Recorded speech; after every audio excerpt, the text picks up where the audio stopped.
Welcome. I'm Dr. Mujtaba Moharrer, co-organizer of the Mobility Roundtable. I will be starting the roundtable and introducing the speakers. And my co-organizer, Dr. Andrew Tomlinson from the University of Leeds Institute for Transport Studies in the UK, will guide the Q&A and close the session. Mobility and passion, what we love and why we love it.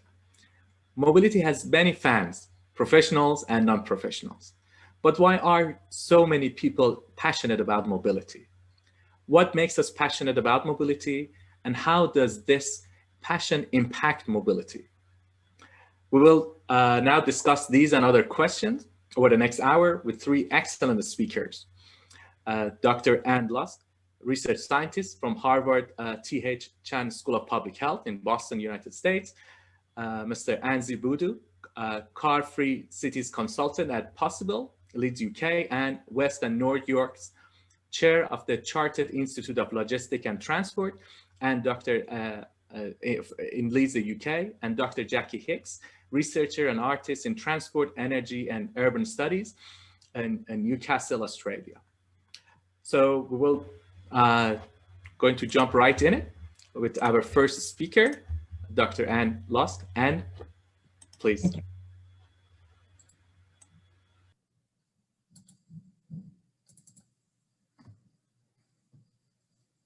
I'm gonna.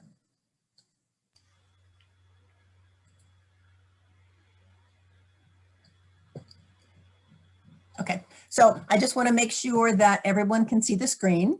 Yes, perfect. Yes, perfect. Okay, I'm going to talk about mobility, public health, mobility, and joy. You can see the one picture at the bottom. That's two seniors riding a fun-to-go bike.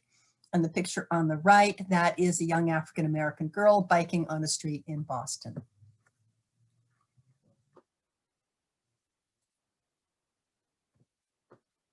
Metabolic equivalent of task. Again, I'm talking about public health. The MET is another way to measure burning calories, and mobility has these measures. All of us now, unless you're standing at a standing desk, are sitting quietly, and we're at 1 MET. That's the resting state. If we're standing, we're at 1.2 METs. If we're driving, we're at 2 METs. If we're sitting in a vehicle, that's back to sitting, that's 1 MET. If we're walking slowly, that's 2.5 METs. If we're walking briskly, that's 3.3 METs. And if we're bicycling average, that's 8 METs. The MET can be applied to a cross-section of the route called a MET route. Wide sidewalks with cafe tables are obesogenic. That is mobility space in which people are sitting, 1 MET, and they're consuming calories. So they're gaining weight. And while it's great that we've given that public right of way to restaurateurs to make a profit, it's not really mobility. There are other ways to make the sidewalk aesthetic. If you look at the METs at the bottom, 1 MET, 1 MET, 1 MET, 3 METs for the walkers, 0 METs for that parked car, and 2 METs for the driver, that's only 12 METs. If you look at a sidewalk and you have 3 METs and 3 METs of walkers, 8 METs and 8 METs, that's a mother and a child biking. The road is at 2 METs, that's 24 METs. That's not obesogenic. So the proof of the public health MET. In research we conducted on 18,414 nurses in the Nurses' Health Study 2, slow walking did not control weight. That red bar on the far left, slow walking, they were gaining weight. And 50% of the 18,414 nurses walked slowly. That means if you look at a sidewalk, you can actually count the numbers of people who are walking, and you can tell who's gaining weight and who's controlling weight. If they're walking briskly, in other words, they're late for the bus or they're biking, they're controlling weight. So there's brisk walking, other activities, and biking. So those two activities control weight. But proof of mobility and joy. This was a slide from the Netherlands. All of you know the bicycle facilities in the Netherlands. They have protected cycle tracks. They have pretty houses. They're out in the countryside. So the bike provides joy compared to mass transit, but is that only in the Netherlands? In the US, we have many roads in which you have to bike in the road. Can we increase the joy in public transit? Because there, people don't like public transportation. They don't find joy in it. Can we increase the joy in walking? The biggest problem to me is the guidelines for the higher Met routine part of the day mobility, which is walking, biking, and transit, do not include joyful design details. I've studied in great detail and even counted the gender of the authors in the American Association of State Highway and Transportation Officials Guide for the Development of Bicycle Facilities, because they wrote the design guidelines that said, do not build cycle tracks. The National Association of City Transportation Officials, they have written guidelines. They do include cycle tracks.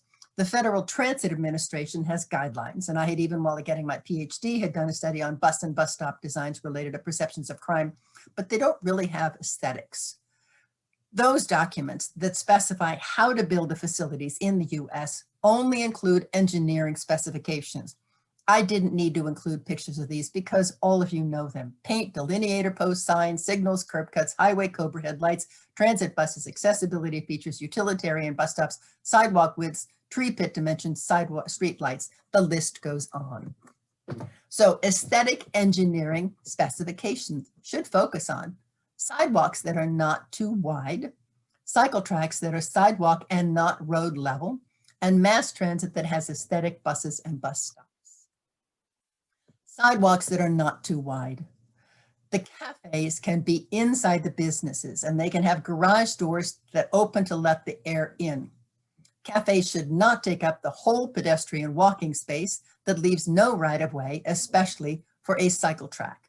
The picture on the right was a cycle track that was built in Paris. They had outdoor seating for cafe tables, they had the cycle track, they had some parallel park cars, and they had space for the bikes. You can do it. The picture in the middle is Lexington, Mass. They took over the entire sidewalk and the bicyclist had to go on the road. Number 2, cycle tracks that are sidewalk and not road level. There are 2 types of cycle tracks. One, the picture on the left, has just taken the space from the cars, put in white paint and delineator posts, all highway engineering specifications, and the subbase below that cycle track is the thick gravel subbase that can carry the weight of a car.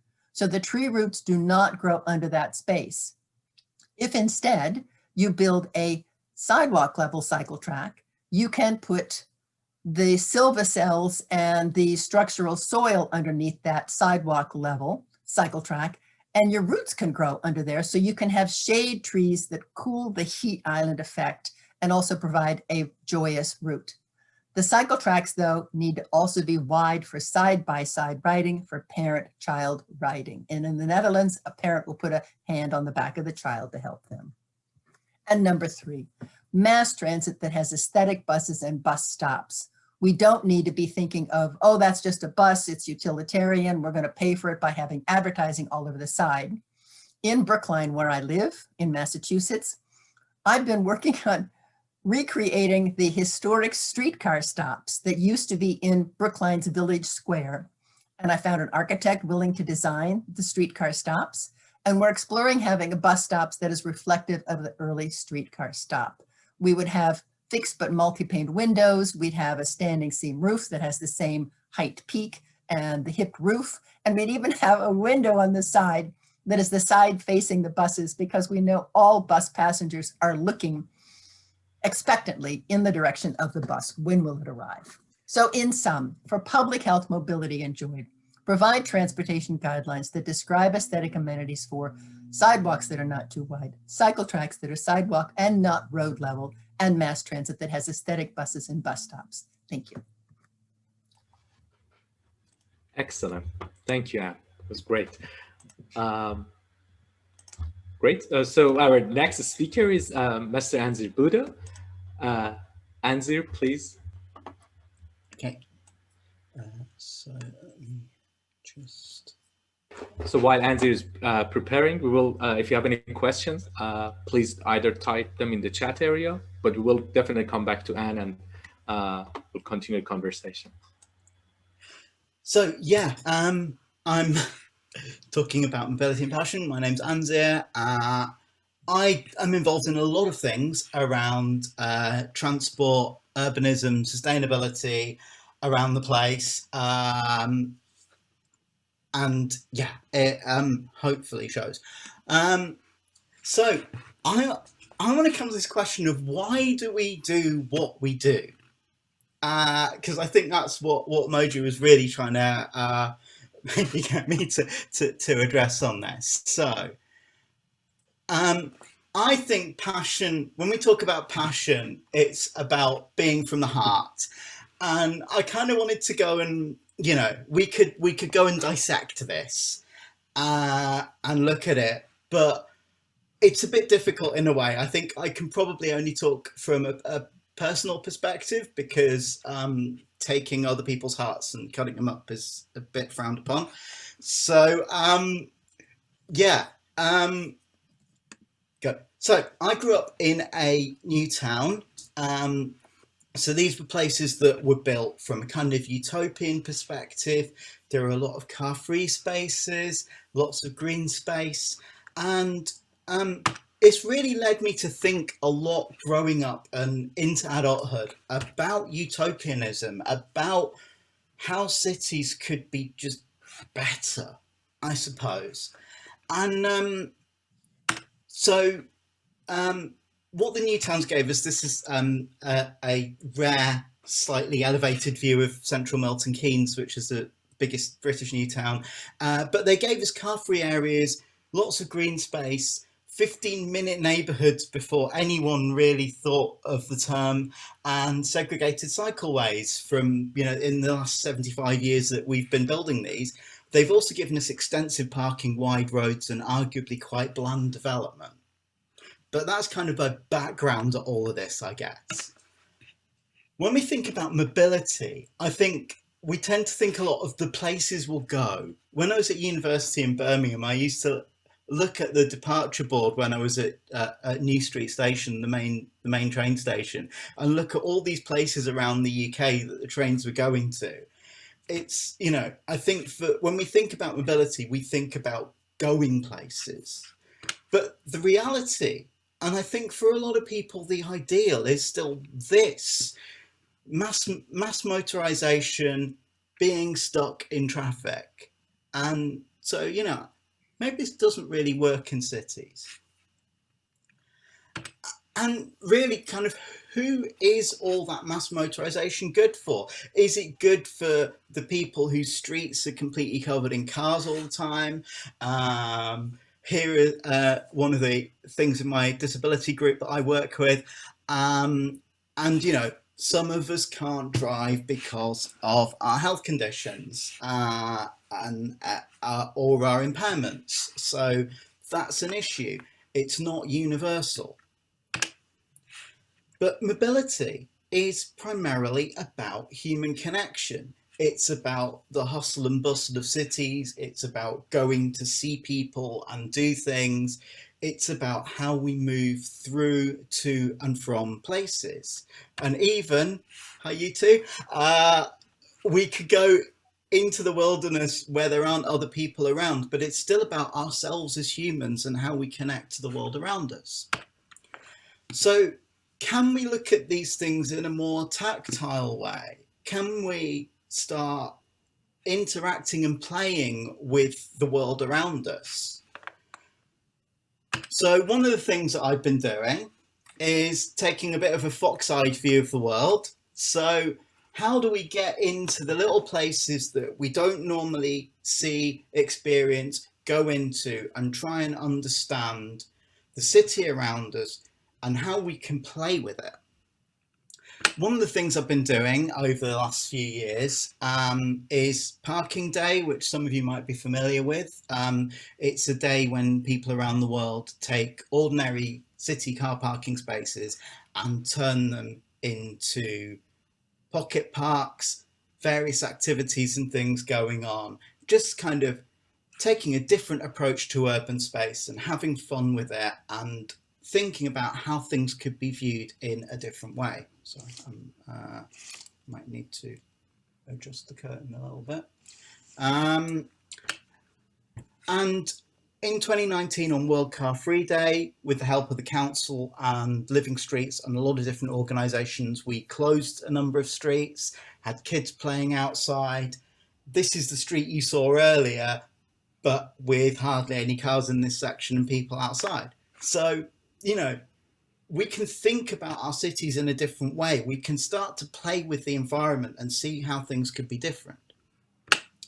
But those of us who are transport professionals, and I guess particularly those of us who are academics, we love data collection and analysis and presenting those results. And it's all great. We have learned a lot through the process of doing this.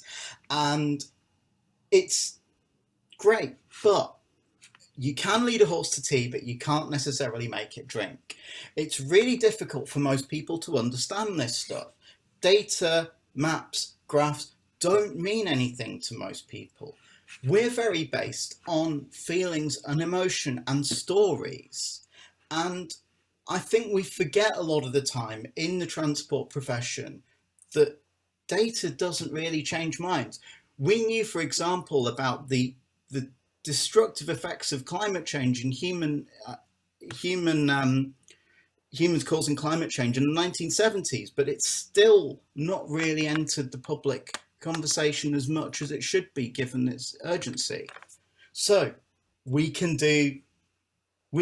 have experiences, create stories, do what I did on my street and just put a tent over it. The research that I was doing a few years ago was really trying to get into how we experience the urban environment and how we act based on those experiences and the interpretations of them. There's a lot of disjointedness, there's a lot of fragmentation in this process. You know, we're distinctly not logical beings. So there's a real challenge and excitement in a way of how we get into that issue. So I don't want to go into massive detail now because it will take a very long time. But I just want to finish on this nice little picture of a building in Leeds about really we need to look and learn from what we've done in the past, have fun, do the things we can do with our cities today and design for tomorrow for sustainability, for joy and happiness, and just making things better for everyone. So, thank you very much, Anzir. It was great. Perfect. So yes, we have to definitely come back. Now I welcome Jacqui, and Andrew will start sharing. Please, Jacqui, welcome.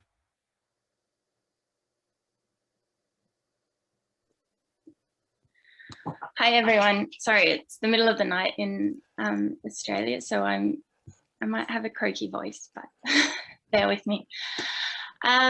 So I'm looking at mobility and love, particularly, sort of our love for aspects of our transport, getting around. You can go to the next slide, sorry. And to start with, I thought, first of all, we'd look a little bit at transport and understand that it is a crazy thing. That's part of our everyday life. It happens every day for most of us. And it's a really complex thing with many attributes and issues. It requires preparation, it involves skills, it's everywhere. We go out on the street and we see transport. We can't escape it in our cities. It can be an emotional journey, and as we can be confronted with different situations. It involves cooperation, sometimes with very different people in our society in order to make it work. On our roads, it relies a lot on regulation, but in other forms of transport, it relies on different levels of trust and just natural cooperation. Next page. And the thing is, transport's not something that we just, we get there and we go, and that's it. Transport is a part of our whole culture. And so to love transport or not to love transport occurs not just through our experiences of it, but also the way we observe it, the way media portrays it to us, the way we're educated around it, the way we talk about it, and even the way we play. Next slide. So with that all in mind, I sort of think, I always think when I'm thinking of my love for transport that I really do love it, and I've learnt to love it in a lot of different ways. These are all experiences, but also observations in some kind of ways as well. Like my train ride to university is probably when I really started to love transport, and I actually got interested in it professionally while I was doing that, because it was such a special part of my day. I got to meet people, get to know the other people who were riding, either because I interact with them or because I just would see them every day. And I had a beautiful walk to and from the station, and I just loved that community that it built. And then when I finished uni, I went traveling around the world, and one of the places I went was Kenya, and in Nairobi they had the matatus with lots of music and lots of color, and it was a really cultural experience. And I was like, wow, transport doesn't have to be boring, it can be a really fun thing. And I also learnt to ride a bike as an adult, and then I found myself riding through the streets of Paris and observing that the other people who would be riding, and really fell in love with that feeling. And yeah, then as I moved back to Australia, I ended up having some really long commutes by bicycle and riding through some really leafy bikeways, and then riding under the stars, and that was pretty special. And my most recent sort of love of transport has been walking and bussing around with my kids and their curiosity. And yeah, I think it's really interesting for, I don't know, if you guys want to reflect, if you have some sort of special memory, or even now, a way that you love transport. And so after all these different experiences, I've actually gone and made a film about other people's love of transport, or just how it enriches their life. Next slide.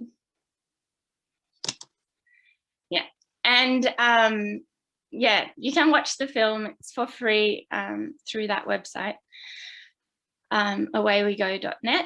And I found through the making of the film, I wasn't a filmmaker, but I wanted to do this, so it's a little bit sketchy, but it's got a lot of love behind it.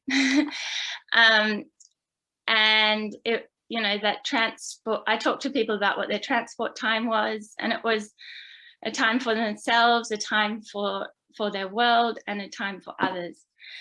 And I've put a whole lot of different things that the transport was for them, but obviously there was more. Like, transport time can be playful, it can be relaxing and meditative.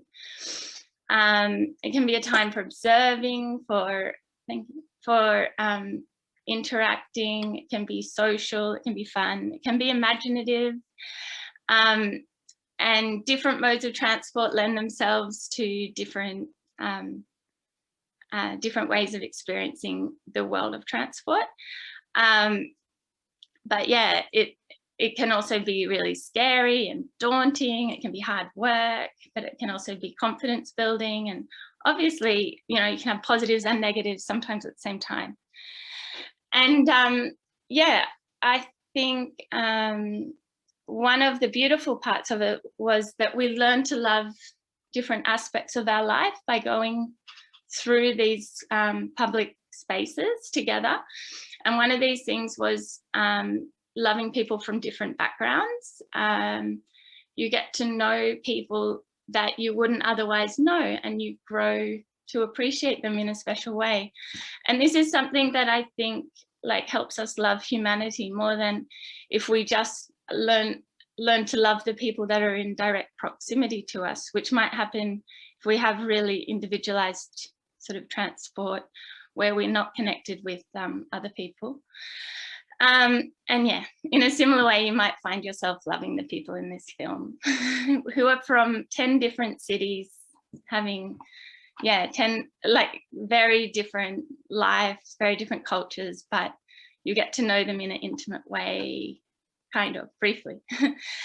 And yeah, I can't tell you why or how to love parts of your transport, but it would be great if you, like I'm sure you already do, but if you take the time to step outside the norms and just try and see transport in new ways, appreciate different parts of your transport. And I think it's important to remember that loving something isn't about just having a perfect journey. It's about, it's really just about working towards a wholesome relationship. And that's what I think we should be working for in our transport. And yeah, the professionals need to help facilitate it by making good infrastructure and having good services and everything. But we, as a community also need to sort of appreciate transport in new ways. And oh yeah, my next project is I'm making kids books about experiences on transport. So I'm working on this little story called Jill's Joyful Ride, and hopefully it'll come out soon. That's all. Thank you. Thank you very much. Nice nice end to the introduction talk. When you were talking about personal love and passion, it just took me to the first time I traveled abroad to start my master's course in Edinburgh, and I traveled with my older brother. It still is one of the most powerful memories I have. Oh, perfect. So thanks to all the speakers. Before we jump to Q&A, I want to ask Anzir, Jacqui, and Anne if you have any questions for the other speakers, or if there's a point you would like to share or thoughts.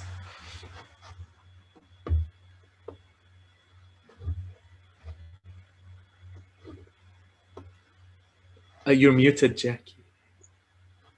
And you talk about not having people out on the street to be doing like outdoor alfresco dining because it takes away from street space. Do you think that like to me that adds to a place, and to be riding through a place that has people outside eating can be a nice thing? Why, especially during the COVID times, while maybe where we need to be taking street spaces from cars more than alfresco dining, because we're just thinking of the street for mobility rather than as a place for being when we talk about that approach. Okay. I can answer the question. In Boston, due to COVID, we expanded the sidewalks, put up, concrete barriers, the water-filled jersey barriers, to essentially expand the sidewalk to provide distance spacing for the people to be able to walk to the store. A few of the spaces were supposed to be shared with the bikers and the walkers, but the sidewalk essentially became a space for the walkers. Then the restaurateurs were complaining that they were not making money. And I understand they wanted to profit. They wanted to be able to hire their employees. So they made the case that they needed to be able to make money to provide for their employees. So they wanted to take over what was the car parking space. So they made the case, we need to put our cafe tables to have the safe spacing now out in the road. That meant that the staff were walking from the restaurant on the sidewalk out to all the cafe tables where the cars were parked. there's no space for the biker. And when you go back and you make the case for the biker, then again, the argument is, oh yes, but we've got economic development. We've got to provide this space for the restaurateurs to make money. And for me, it comes back down to a population, in our case, in the US, 75, 85% of the population is overweight. And they don't have an opportunity to be healthy as a routine part of the day. And the routine part of the day is the key piece. If you can walk to your transit, you can walk to your work, you can bike to your work, you can even bike to the store, you're not having to go to the gym. And many people don't have the time to go to the gym. They don't have the money to go to the gym. So if you can make the physical activity a routine part of your day, you reduce obesity. And the obesity is the bigger factor than providing the space for the restaurants. Thank you, Anne and Jackie. So I actually was going to ask a question that Brendan has asked, something similar. I'm going to go ahead and read his comment. In relation to Jackie's presentation, the local public transport system is really high on my list of things to do when I'm on holidays. A great presentation all. As a student of transport planning, I'm naturally very passionate about sustainable transport modes. One general question is how to galvanize and motivate people into supporting sustainable measures. It sometimes seems that NIMBYs and naysayers are the vocal ones, and they often get the upper hand. So that actually was also my question. How do you create the passion for change in your community, different levels? Anzir, do you want to start? You're muted. Please. Oh, yeah. I think, definitely about galvanizing and motivating, I think is really one of the key things is kind of showing how things could be different. I mean, obviously better is what we're after, but I think a lot of the aspects of our cities and our mobility systems, it's very difficult for people to conceive of them being anything other than they are. So in the UK, when we started pedestrianising the main shopping streets in towns, there was a lot of vocal complaint from shopkeepers who really didn't want this. Oh, people aren't going to be able to park outside of my store. My business is going to disappear and go away. And what we found when these happened is that retail takings went up significantly on pedestrianised streets. And then it became a thing. Now, London is very weird in not having very many of these at all. But if you go to any other major town or city in the country, you will find the main shopping streets are pedestrianised because this change happened and people responded to it. Right now, we've got these things called low traffic neighbourhoods where you block off part of the street. So you can't drive through that street. You can only go around and into that street from one end, and they're very controversial at the moment. But in fact, there are examples going back to sometimes to the new towns, to experiments in the 1970s. None of this stuff is new. And one of the pieces of research we're going to be doing at Possible is actually looking at those, and if people are actually want to see those roadblocks removed and the through traffic return. We very much suspect not. Jackie, Anne, please.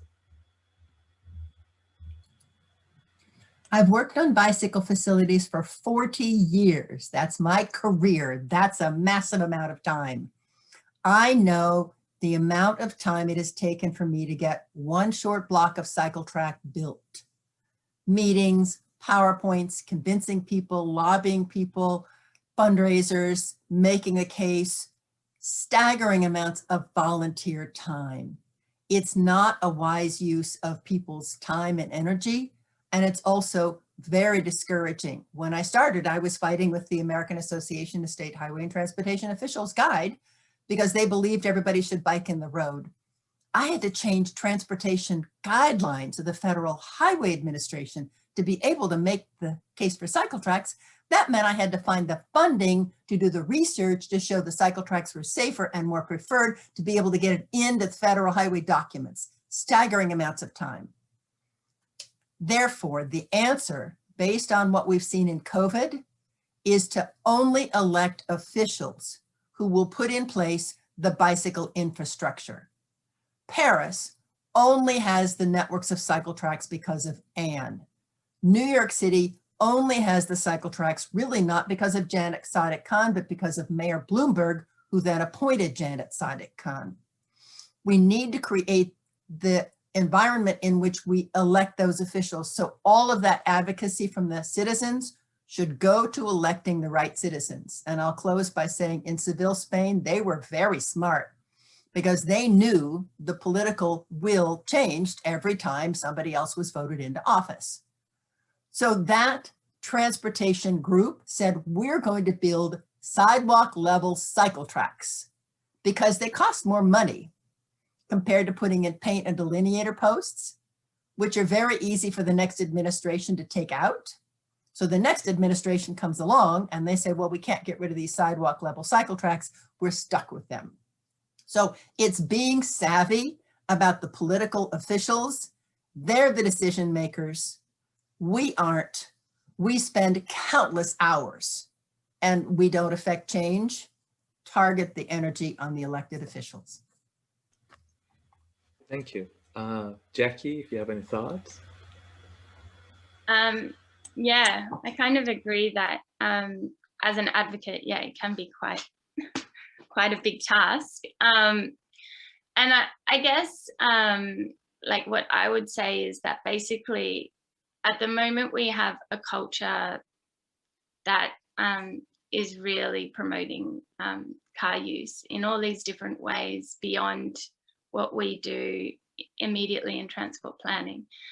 And I think we need to look at the long term as well, in sort of encouraging a culture that loves all these other modes of transport, active transport and public transport.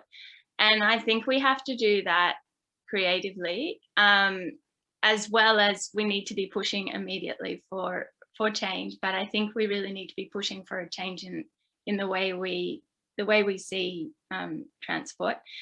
And I think that comes through all different people working together, whether it's, you know, we're seeing changes to our working day, which has very much been structured around the car with more flexibility, allowing for different modes of transport. But also, yeah, like in the arts, in the way we make films and how we portray, like in teen movies or whatever, how we portray a car and how we portray people who ride bikes. And these things that, you know, all get into our collective conscious, and that I think is the long game. Like we can't just keep on, yeah, like having to fight for what we want. We need to really get everyone on board. And it's true, once we get the infrastructure, it makes it easier for people to get on board. But yeah, we also need all these other ways of getting transport, yeah, like positively promoted in our society. Thank you, everyone. I think Paul's question is actually touches on this topic that Paul asked, what were car drivers feeling, to Anzir's example of a car-free day and the streets being closed for traffic. I think this applies to also what Anne and Jacqui were talking about, creating that change and creating high-level change, or what is the best way. But Anzir, please, you can start. Yeah, it's funny actually that it was the University of Leeds that was the biggest objector to us doing the street closures on World Car Free Day. There were 3 in Leeds. The one I showed you was Beeston, but there was another one in Headingley, which is an area with a lot of university students. And eventually they were kind of talked around to supporting it. But they were really worried about what was going to happen with people moving in to student residences, having to basically go around a main road in Headingley that was shut, where there was going to be a street market. And yeah, it's the inconvenience factor, I guess. And people don't actually, a lot of people don't like change. So these COVID response active travel neighbourhoods that have been cropping up around the UK because there's government funding and councils don't have money. So if you offer a council money to do something it wants to do, it will grab it with both hands.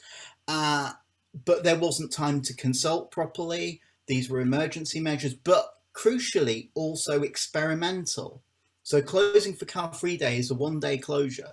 Closing many of these streets and residential areas is a thing that was going to be a trial for 6 months or 3 months to see what happened. But I think people can't conceive of changes to their city being temporary. It's a really difficult thing to think about. You know, what we call tactical urbanism in the trade is not really the sort of way that people think about how we might look at, well, how can we do something better? Let's just have a go and see if it works. So I think that's something that maybe needs to change, because, you know, these things have happened in other cities, and in Paris, in Barcelona, there have been temporary changes that are permanent, but to small areas. You try things out before you implement them citywide. So yeah, I don't know how we change that. I think more by just trying to do it more often so it becomes normalized. Thank you, Anzir. Anne or Jacqui, do you have any thoughts? If not, I'm going to pass to Andrew to please go ahead, Andrew. You can carry on. Yeah, I mean, I'm really, I've been put in a real reflective mood by these presentations today. It's just been wonderful, actually. So I've just been remembering kind of early journeys that I took as a child, and how the transport made me feel. The sound of when I got in a railway carriage, the sound of the motor underneath the train kind of just whirring away, and yeah, and it's just really, all three of you have really kind of struck a chord in that, you know, yeah, transport is more than just a utilitarian means from getting from A to B. It really is about an emotional reaction. It's so much more. Just seeing that bus stand that you proposed to build in the US, and I want to go there. It just looks so nice. I'd just love to travel on that. And Anzir, with your horse to water analogy, really, yeah, we need much more of this kind of qualitative data in terms of the decision making. I think the thing that I would say, which I think it comes back to what everybody's been pointing out, is that space, particularly urban space, is a kind of contested resource, and that's essentially where all of these issues come from. So Anne's proposal to have narrower boulevards perhaps is one way of kind of dealing with that process of different actors having different ideas of how the space could be used, and it's really just as collectively we have to decide collectively how we want that space to be used. I think that's the thing. So the message about design for the future, I think that's really important. Just one kind of particular question. I really liked in your presentation, Anne, this idea of the metabolic equivalent of task, and this way of kind of viewing kind of like the movement corridor in terms of the amount of kind of energy that the people who are moving expend. I mean, it's a really interesting way of looking at it. I've never seen that before, so that was really interesting. And I just wondered, is that something that you can use as a means of persuading the people, the decision makers, in terms of change? To answer your question, no. No, because it means you're calling people fat. And nobody wants to be told that they're fat. Nobody wants to be told that they have to walk faster. Nobody wants to be told that they should get on a bike. So what I have done, being strategic to all the other points that are so good that everyone else has made, people want to drive a car. We have climate change and it's here upon us. So if people want to drive a car, then how can we provide them with electric car charging that is not on the side of the road that takes up the space of the road? So I just created a website at Harvard Chan. If you type in Harvard Chan electric car, you'll see the website. It's about how you build electric car charging stations in people's driveways or attach them on the side of their house. Because if you recharge overnight, you then don't have range anxiety. You're more willing to buy an electric car. You probably have one electric car. Maybe you're less willing to drive it because you've provided also the cycle tracks and the wide sidewalks and the very handsome buses with long clear glass windows. And on your wide sidewalks, you have trees and you have catenary lights strung over the sidewalk. Remember the white lights that we see over the Italian piazzas? Those are strung over the sidewalk. You want to go on that cycle track because you can also see the face of the approaching bicyclist. They look younger and more handsome and prettier than they are because that light is just a halo for their face. And you want to be there, similar to wanting to be at the cafe tables, but all of you are moving and passing in this space. So I don't hate the car drivers. I am a grandparent. I have to have a car to pick up my grandchildren, to put them in their car seats, to take them to different playgrounds. But how do you get people to drive their car less? How can the car be electric? How can the bus be electric? How can even the bike be electric? There. Thank you. Andrew, please, if you have your question have continues, please. I mean, one other thing that struck me, maybe I come back to Jacqui on this, that you mentioned the portrayal of transport in the media has been something as a way of changing people's perceptions. And it actually seems to me that there's an analogy with the way smoking was portrayed, in that we know in the past that when films were made, they got tobacco companies to sponsor the film in return for having a scene where the main characters would be smoking, as a way of kind of showing smoking as a cool activity. And I think that still goes on with car companies, in that you see very nice silver German engineered cars perhaps driving around the streets, and it kind of promotes this idea that car driving is somehow the way to move around. And I just wondered, do you have any ideas how we can kind of change those perceptions in terms of what kind of images can we get in films that would present a kind of more positive, more active travel based alternative reality? Yeah, without being a filmmaker, I would like, I mean, I've had this idea, I guess, to have more collaboration in the same way that like mental health professionals and filmmakers are coming together to work on films and make appropriate films that are sensitive to that area. I would like to see that happen with transport. It's a bit out there maybe compared to what other people are sort of thinking about transport, but I think it's really relevant. My PhD was kind of in this area, sort of looking at how different messages in media affect how we look at transport. And I think it can be really powerful, especially, you know, as we're growing up and we're just starting to understand what does transport mean to us in terms of freedom, in terms of a feeling of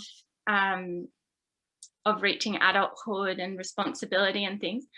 And I would like to see, like, you know, if I could, like, you know, make a film, make a teen film or a teen series which has you know, one of the main characters like either just having this really positive experience with cycling, for example, and it could be that they like, you know, because everything you come back to yourself is that, like, I learned to ride my bike later in life, but learning to ride a bike or something as a teenager and what that provides somebody, I think that's a really beautiful message. I think there are a lot of, like, I mean, I'd encourage filmmakers to watch my film and get ideas about it, because, you know, my documentary just has a lot of snippets of, you know, these sort of little insights into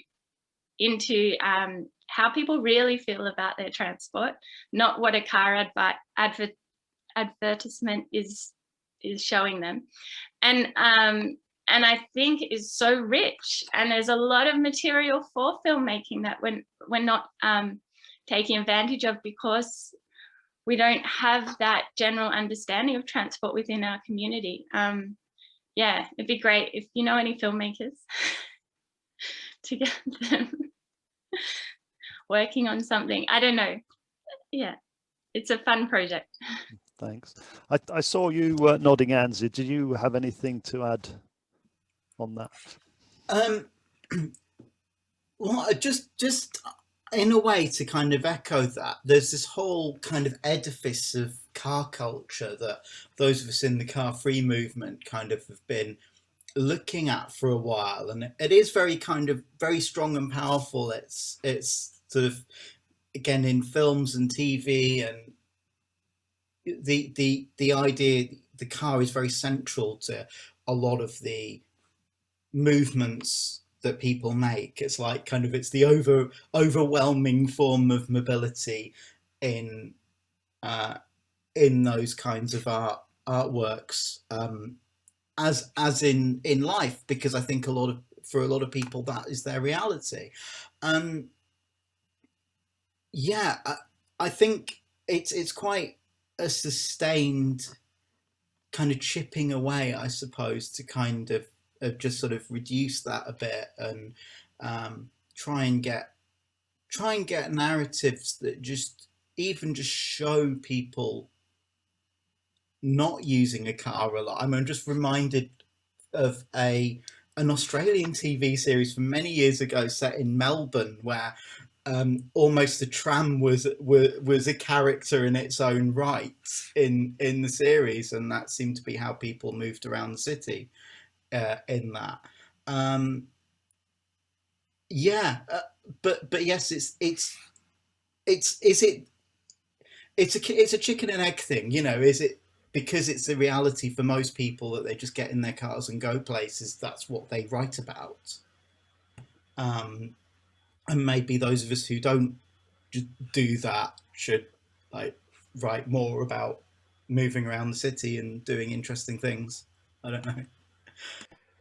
If I may interrupt you, Andrew, please, you have a question. Go ahead. I want to just raise a point. No, go ahead. So, and we had actually conversations with Anne in the past, and one of the things that I really she's a teacher at core.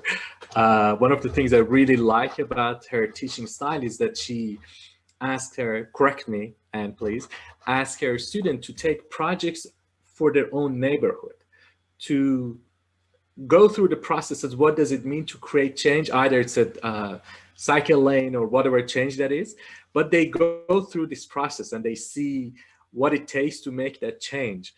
And I think while I think Anne has a valid point about making the change, the need to investment in high level at politicians and elected officials level, but I think the work similar to what you do in creating that passion for individuals and in the community is also actually, I think it's also very important. If you could just quickly share your thought on that, Anne, that would be great. I just finished teaching the course, Spring 1, and it is absolutely true that these are all graduate students at Harvard Chan, Graduate School of Design, and MIT. And to get to that point, they're bright. And they do not need to be taking their time, their valuable time, sitting in a class, writing a paper for an exercise. So I tell them to pick their community. It can be somewhere they lived, it can be somewhere they're currently living, it can be somewhere that maybe their grandparent lives. They have to write 3 short papers, 1 final paper, and they have to affect change. I want to make all of them be change agents because climate change is here and we can't waste any time. So I push them and I say, don't just write about a problem. What is the solution and what policy has to change to affect that final solution? So one student just got his op-ed in a local paper because there's a very large bridge, the Tobin Bridge, that goes over the river. And the brake of the trucks are Jake brakes, and it goes bah, bah, bah, bah, bah, bah, bah, bah, bah. It's a horrible sound. Well, a lot of the truckers use the Jake brakes, but they don't have to because the bridge is not that fast. They could slow down knowing in advance, they could use different lanes. So his op-ed was to ban Jake braking. And because you can digitize that license plate, you could ticket that truck driver for using their Jake brakes on the Tobin Bridge because all of that sound goes down to Charlestown. His op-ed, which was a product of the class, was published. And he was one of the students, he was an MD, kept saying, I've got so much other classwork, I've got to drop out of the class. I wouldn't let him go. I kept saying, no, you need to write this paper. You need to write the op-ed. You need to do this. He wrote it and he was so pleased that I made him stay the course and write the op-ed and get it published. Another student is on a base in Germany, and she knew the high obesity rate of the armed forces people. They used to have a waist circumference measurement. They did away with that, and now it's just how much do physical activity training. So they don't be able to get high METs on base because it's all car-centric, maybe some sidewalks. So she was pushing that all the bases in the US, all across the world, have to have cycle track networks. Then it's not only the enlisted men, but it's their families and the retired enlisted men who are living on these bases. Another one was looking at Las Vegas and the heat island effect. It gets to be 155 degrees. So how do you come up with a policy that you study every building? So all of these were changes that so the one who did the bases, I said that has to go to the First Lady, Jill Biden, because she knows about the armed forces men. She could suggest that policy change, and we could see all bases have to now have cycle tracks. So that's my push. I just feel this constant urgency about climate change, and how do we get all the citizens, all the students, all the citizens, everybody pushing to affect change. Thank you. Andrew, please, if you want to ask for the final thoughts, please. I think we're probably just about reached the end of our time. Yeah, if anybody, if I can just ask all 3 speakers maybe to just give one kind of like final sentence that summarizes their position, and then we'll wrap up the session. So so maybe Jacqui, if you'd like to go first. Sure. There's a comment on SUVs, and I think that's really interesting in the comments. And I've thought about it too. And I think it is a matter of tackling it from so many different angles. And I think it comes down to looking at why are families buying SUVs? And it's about looking at, I don't know if you remember that picture at the start of my thing of like we get messages in all different ways. And when you become a parent and you get these messages, you feel really confused as what to do because you're sleep deprived and everything. And I think I'd like to sort of see a really holistic tackling of this SUV problem, because it's a massive problem and it's a real safety problem. And it is looking at what do we measure when we measure safety, and it's a matter of looking at how do we support parents to not buy cars and things like this. And yeah, I'd really like to see that addressed in a really holistic way. So I think that was a good question. Thank you. Anzir, anything to finish with? I was looking for the exact wording of his quote, and I can't find it now. But it's as if you build for a city of cars and traffic, you get a city of cars and traffic. And I guess also in that, if you build for a city of cycling, cycle paths, cycle parking, then that's what you'll get, as the Netherlands have shown since the 1970s. And if you build for a pedestrian city of encounters and joy and happiness, then hopefully that's what you'll get. So build the city you want. Thank you. And Anne? I'll refer back to the PowerPoint, the end of my PowerPoint and the main pitch in my PowerPoint. We need design guidelines that focus on the aesthetics. The early trains used to have rose bushes along the side of the train so that the route was attractive. The early streetcar owners wanted to make money with having people ride their streetcars. Remember, them were open-sided. So they would create amusement parks outside beyond the city center. So people would pay for the streetcar, ride on the pretty route, and go out to the amusement park and then ride back. We need design guidelines that are more than delineator posts and paint and traffic signals, because everything in transportation is coming from the funding, and then the funders, the transportation engineers, reach for the book that's the design guideline off the shelf, and they say, we're allowed to build based on this that is in the book. That's why I had to get cycle tracks approved in that book. We don't have any aesthetic design guidelines in those books. There's not a mention of planting a tree in AASHTO or in NACTO or in Federal Transit Administration. So I want to love a bus. I want to love a bike. I want to love walking. I even want to love a car, because the right car, an electric car with families in it going somewhere, they should be able to travel. So I don't want to deprive anybody of their form of transportation. I just want to get other people to have these lovely, joyful routes.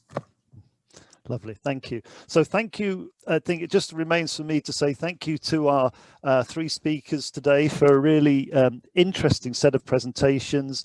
As always with our roundtables, we go off in a very unexpected directions and discuss topics and questions which we hadn't anticipated at the beginning of the hour. So thank you very much to Anne, to Anzir, and to Jacqui. And if I can just say again, thank you very much, Jacqui, for getting up in the middle of the night to be part of this session. It was really worthwhile having you on the panel. So thank you all three. Just to say that the next Mobility Roundtable will be on the 20th of May. It's always the third Thursday of the month.